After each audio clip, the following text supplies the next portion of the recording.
Para saudara dan saudariku, selamat berjumpa kembali bersama saya, Pastor Bosco CMF. Pada hari ini, Selasa, tanggal 2 Mei tahun 2023 adalah hari biasa pekan keempat Paskah. Dan gereja kita merayakan peringatan wajib Santo Athanasius, uskup dan pujangga gereja. Dan bacaan kitab suci yang menjadi inspirasi kita hari ini adalah Yohanes bab 10 ayat 22 sampai dengan 30. Tidak lama kemudian tibalah hari raya pentahbisan bait Allah di Yerusalem.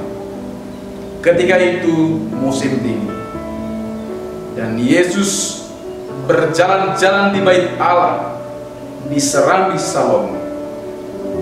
Maka orang-orang Yahudi mengelilingi dia dan berkata kepadanya, "Berapa lama lagi engkau membiarkan kami hidup dalam kebimbangan? Jikalau engkau Mesias, katakanlah terus terang kepada kami." Yesus menjawab mereka, "Aku telah mengatakannya kepada kamu, tetapi kamu tidak percaya. Pekerjaan-pekerjaan yang kulakukan dalam nama Bapa-Ku, itulah yang memberikan kesaksian tentang Aku. Tetapi kamu tidak percaya, karena kamu tidak termasuk domba-domba-Ku. Domba-domba-Ku mendengarkan suara, dan Aku mengenal mereka, dan mereka mengikut Aku.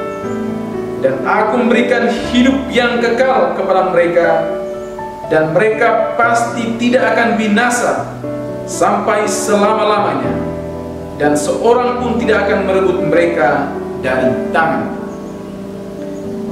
Bapa-Ku yang memberikan mereka kepadaku lebih besar daripada siapapun, dan seorang pun tidak dapat merebut mereka dari tangan Bapa.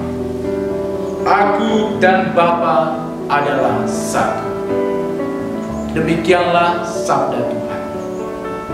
Para saudara dan saudariku, dalam bacaan Injil tadi, Yesus berkata, "Domba-domba-Ku mendengarkan suara, dan Aku mengenal mereka, dan mereka mengikut Aku. Dan Aku memberikan kehidupan yang kekal kepada mereka, dan mereka pasti tidak akan binasa sampai selama-lamanya." Dari perkataan Yesus ini dapat disimpulkan bahwa untuk memiliki kehidupan yang tidak dapat binasa, maka pertama kita perlu memiliki sikap dan perilaku seperti seekor domba terhadap gembalanya. Seekor domba selalu memiliki relasi yang akrab dengan gembalanya. Dia mengenal gembalanya dengan baik. Apakah kita sungguh mengenal dan memiliki relasi yang intim dengan Tuhan? Di dunia ini tidak ada jalinan kasih yang paling indah dan paling penting selain jalinan kasih kita dengan Tuhan. Di dalam Tuhan, semua kerinduan hati kita yang terdalam terpenuhi. Di dalam Tuhan kita menemukan kebahagiaan sejati. Di dalam Tuhan kita menemukan kasih sejati.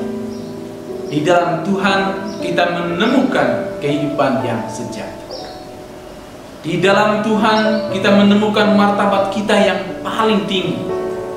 Dan di dalam Tuhan kita mendapatkan berkat yang berlimpah. Jadi yang kita butuhkan, yang kita rindukan, dan yang kita inginkan dalam hidup ini sesungguhnya adalah Tuhan. Di hadapan Tuhan ada sukacita berlimpah, di tangan kanannya ada nikmat senantiasa. Kita bersyukur karena Tuhan selalu mencintai kita dengan sempurna. Karena itu tugas kita adalah mengenal Dia semakin dalam dan membangun relasi yang semakin intim dengan Dia.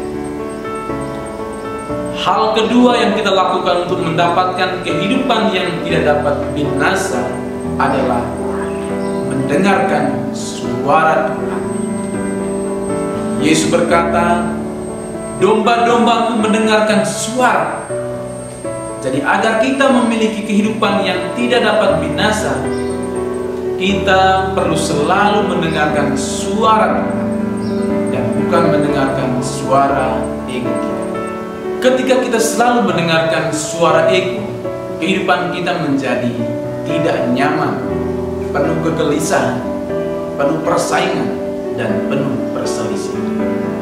Singkatnya, kita benar-benar binasa. Tetapi begitu kita mendengarkan suara Tuhan, kita menjadi damai, hati menjadi begitu tenang dan penuh dengan kasih sayang.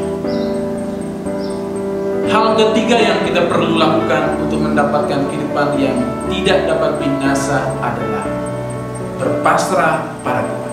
Seekor domba sangat bergantung pada gembalanya, karena dia tidak bisa hidup tanpa gembala. Itulah sebabnya dia berpasrah pada gembala. Kita juga hendaknya demikian. Kita berpasrah pada Tuhan, karena Tuhan kita selalu luar biasa. Jadi saudara dan saudariku, itulah syarat-syarat agar kita memiliki kehidupan yang tidak dapat binasa. Maka marilah kita sekarang membangun relasi yang semakin dalam dengan Tuhan, mendengarkan selalu firman-Nya, meresapkan firman-Nya, dan berpasrah pada Tuhan.